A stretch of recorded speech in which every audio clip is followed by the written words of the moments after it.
안녕하세요. 오늘은 꽃으로 열어가는 상담 이야기 두 번째 시간입니다.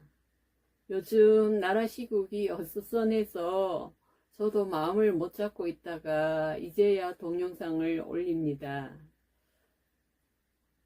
여러분들은 어떠셨어요? 참, 전번에 제가 말씀드린 사철나무가 쓰러졌어요. 눈이 온 다음 날 밤에도 눈이 왔었잖아요.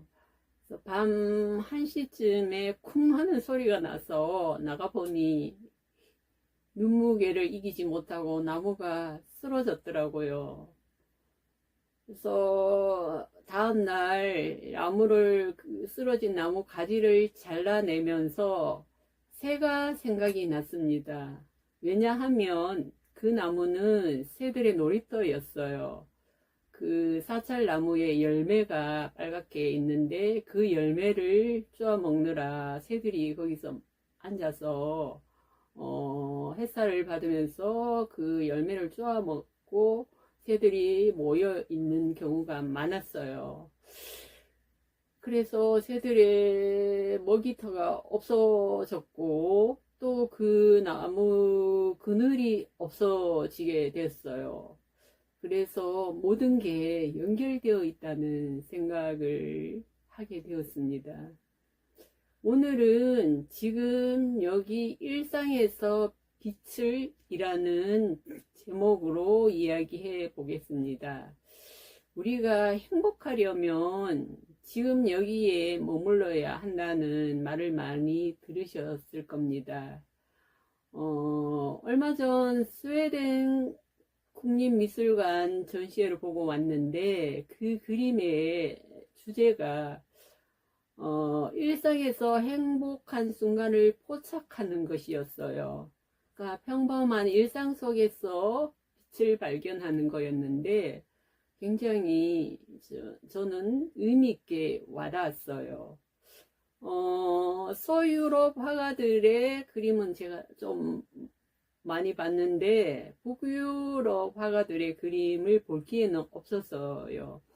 지난 8월에 국내에서 그 북유럽 미술 화가들이 그린 그림들을 볼 수 있었는데 북유럽은 춥고 일조량이 적잖아요. 그래서 그런 기후 환경이 그림에도 녹아들어 있다는 것을 느꼈습니다. 그러니까 일조량이 적고 추운 그런 기후 환경에서 바깥보다 실내에서 활동, 가족과 함께 생활하는 그런 그림들이 많았고 또 실내에서 가족들과 촛불을 밝히거나 스스로 빛을 찾아내는 그런 풍경들을 많이 보게 되었어요. 그래서 보통 그 유럽의 그림들 보면 왕이나 귀족, 그 다음에 야외 풍경 이런 것이 되게 많았는데 실내 풍경, 아이, 가족 이런 것이 많이 등장해서 좀 친근감이 들었어요. 그리고 또 색다른 것은 여성 화가들의 그림도 굉장히 많았어요. 그래서 그 19세기 말에서 20세기 초 정도의 여성 화가들이 그렇게 활동을 했다는 거에 저는 굉장히 고무적이었어요. 그래서 그런지 이 그림이 굉장히 섬세한 그림들이 많았어요. 여성 화가들이 그려서 그런지 굉장히 저는 섬세한 것을 많이 보게 됐고, 그래서 그날은 일상의 평범한 순간이 아주 특별하게 다가왔어요. 특별한 게 뭐 다른 데 있는 것이 아니고 일상의 순간에 어느 순간에 있다는 것을 다시 깨닫게 되었어요. 그래서 모든 그림이 다 좋았지만 저는 한나 파울리의 아침 식사 시간과 베르타 베그만의 정원에 있는 젊은 어머니와 아이였어요. 한나 파울리의 아침 식사 시간에 보면 아침 식탁 위에 놓여 있는 그릇들, 그 다음에 여인의 머리와 어깨에 내려앉은 나뭇잎, 그 다음에 은빛 주전자며 그릇들, 그리고 그림자가 내려앉은 식탁보, 그 다음 오묘한 색깔과 빛 표현에 저는 매료되었어요. 그래서 식탁을 차리는 장면을 이렇게도 섬세하게 표현해 그 한나 파울리가 굉장히 멋있게 보였어요. 그 다음은 베르타 베그만의 정원에 있는 젊은 어머니와 아이라는 그림인데요. 이 그림을 보는 순간 저도 모르게 눈물이 났어요. 너무 빛이 나서인데요. 순간적으로 제 30대가 떠올랐던 것 같아요.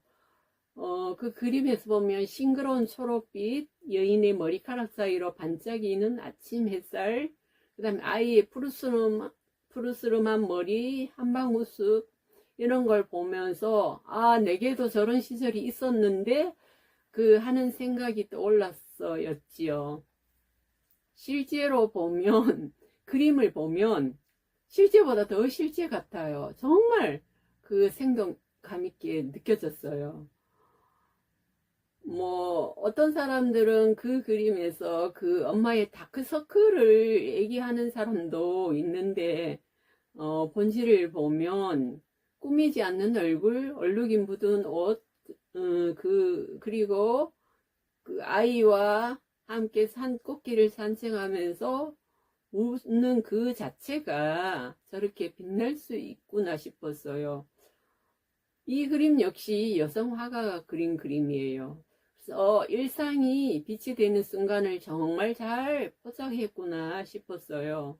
그림을 보면서 제가 깨달은 것은, 아, 그때가 좋았는데 좋은 줄 몰랐구나 하는 생각이 들었어요. 그때가 좋은 줄 알면 얼마나 좋을까요? 지금 이 좋은 줄 알면 얼마나 좋을까요?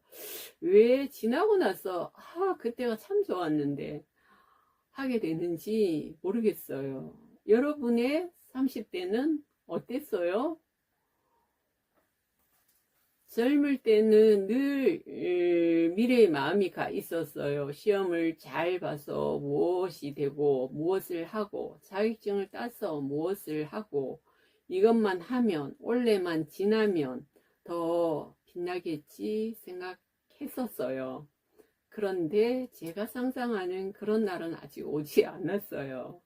그래서 지금 여기라는 말을 누구보다 많이 하고 사는 사람인데 정작 저는 그렇게 살고 있나 되돌아보게 되었답니다.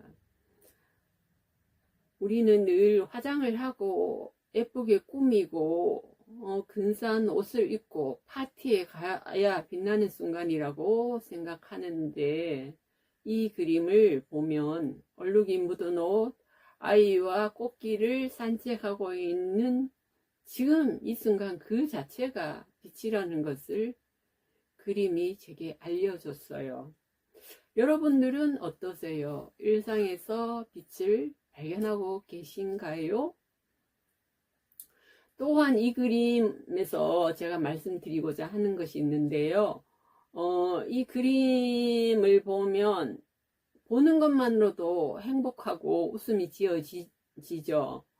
이 그림에서 웃는 엄마의 표정과 기운이 그대로 아이에게 전해지죠. 엄마가 웃으면 아이도 저절로 웃게 되고, 엄마가 슬프면 곁에 있는 아이도 저절로 슬픔을 느끼게 되는데, 이것을 심리학에서는 미러링, 반영이라고 합니다. 그래서 엄마가 행복한 게 매우 중요해요.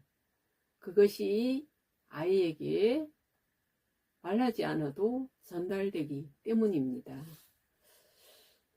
젊으면 젊은 대로, 나이 들면 나이 먹은 대로 아름답지요. 그때는 그때대로 좋고, 지금은 또 세월이 녹아든 만큼 또 다른 아름다움이 있죠. 그래서 지금이 좋다는 걸 알고 하루하루 살면 삶이 더 빛나지 않을까?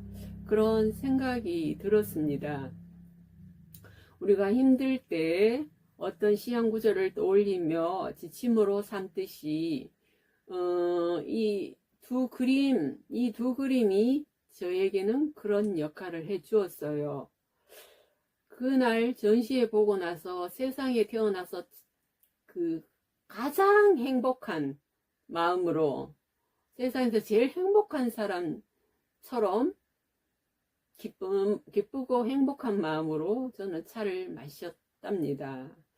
우리가 돈이 많고 유명한 사람이 아니어도 지금 그 자체로 빛나고 아름답다는 것을 잊지 않으셨으면 좋겠어요. 과거에 너무 묶여 있으면 우울하고 미래에 너무 묶여 있으면 불안하죠. 일상에서 지금 여기에서 빛을 발견하는 한 주가 되셨으면 좋겠어요. 빛은 붙잡지 않으면 금방 사라지죠. 매일매일 일상에서 빛을 발견하고 선택한다면 그게 쌓이고 쌓여서 인생이 달라지겠죠. 반대로 매일매일 불행을 선택하고 불만을 가지고 산다면 인생이 또 그만큼 불행해지겠죠. 내가 무엇을 선택하느냐에 따라서 또 삶이 달라지겠죠.